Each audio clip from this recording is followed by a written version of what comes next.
Stand up when you talk to me." The words cut through the ballroom like a blade. A command meant to draw blood, not compliance.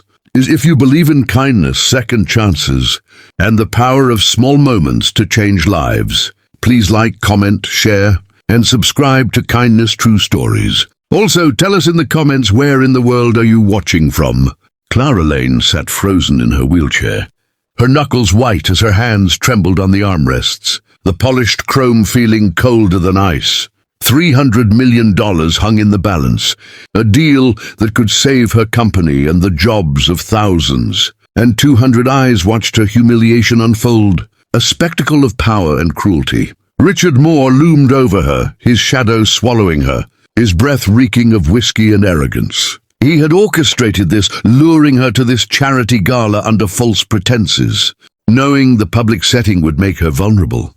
"Please," she whispered, her voice breaking, a sound lost in the vast, opulent room. "Don't hurt me." "I can't walk." Laughter erupted, cold and merciless, a wave of complicit scorn from the glittering crowd who valued Richard's money more than decency. In the far corner, a janitor set down his mop with a quiet, deliberate click. His calloused hands, scarred and strong, clenched into fists of granite. His eyes, usually downcast, turned to steel, taking in the scene. The predatory grin on Richard's face, the sheen of tears in Clara's eyes, the collective cowardice of the room. That's enough. No one knew that the invisible man in the shadows, in his navy blue coveralls, was a hero. His name was Jack Turner. Jack Turner woke at 5:30 every morning to the sound of his daughter's breathing through the thin wall.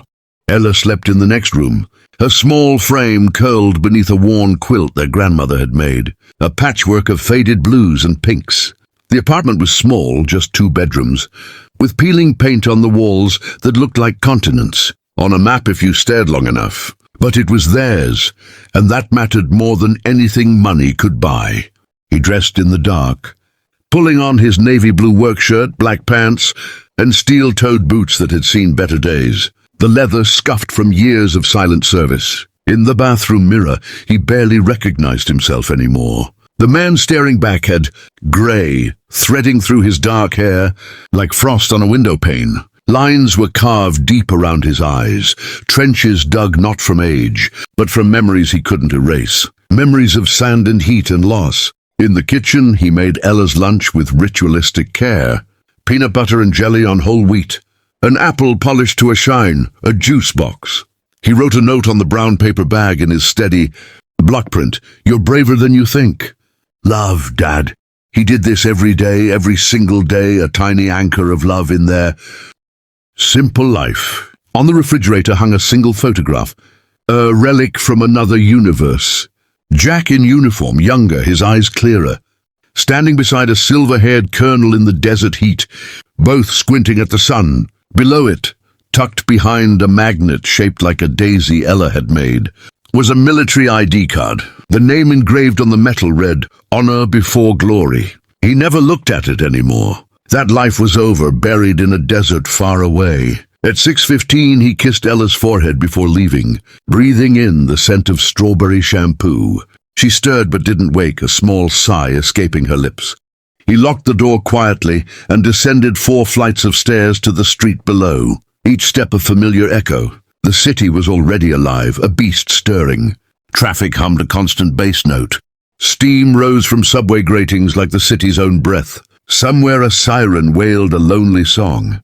Jack took the train to Midtown, 40 minutes of standing room only, pressed between strangers who never made eye contact, a sea of isolation. He didn't mind. Invisibility was a skill he'd mastered long ago, a cloak he wore by choice.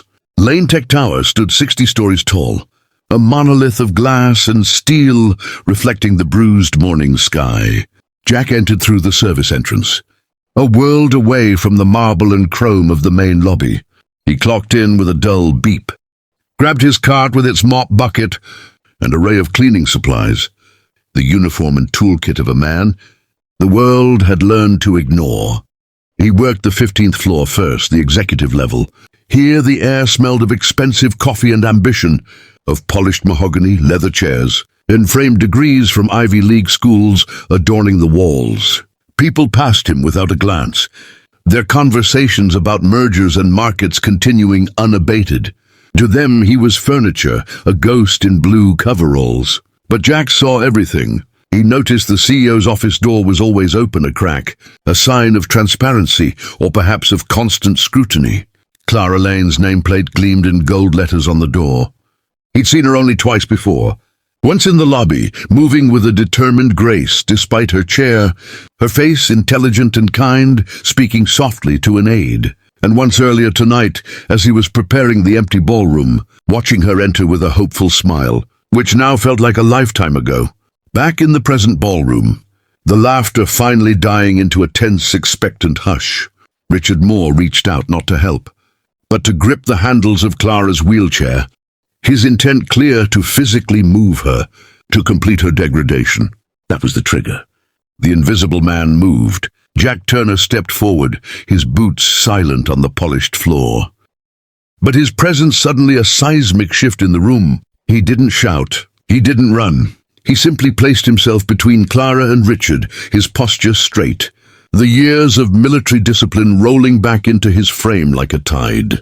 "The lady said please," Jack stated, his voice low but carrying to every corner, a voice of gravel and authority that didn't match his coveralls. Richard sneered, his confidence unshaken by a janitor. "Know your place. This doesn't concern you." Jack's steel eyes didn't waver. He looked past Richard to the crowd. "It concerns all of you. You're all witnesses to bullying and you're laughing." He then looked down at Clara, his expression softening imperceptibly. "Are you all right, ma'am?"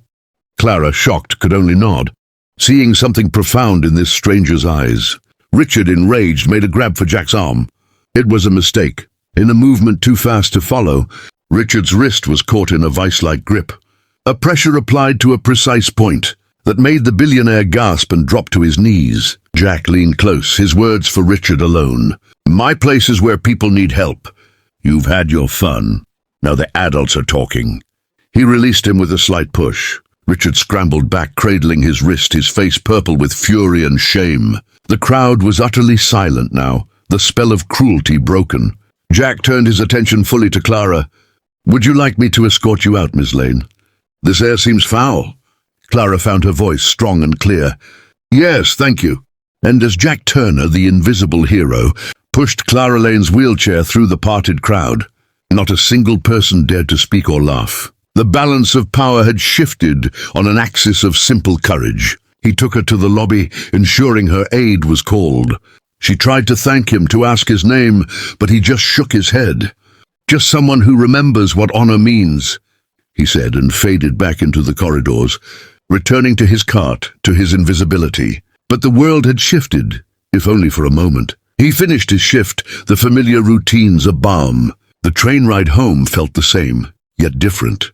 He picked up Ella from the neighbors, her hug a little tighter than usual, as if she somehow sensed the echo of the day's heroism. He made dinner, helped with homework, and read her a story. As she slept, he looked at the photo on the fridge, and for the first time in years, the eyes of the younger man didn't seem so far away. Honor wasn't about glory in a desert. It was about standing up in a ballroom. It was a peanut butter note on a lunch bag. It was in the quiet decision to no longer be invisible when it mattered most. The hero was home. Thank you for watching this story of hidden courage and quiet strength. If this reminder of everyday kindness resonated with you, please show your support by liking, sharing, and subscribing to my channel, Kindness True Stories. Your engagement helps us share more tales that highlight the profound impact of compassion and decency in our world. Together, let's spread more kindness.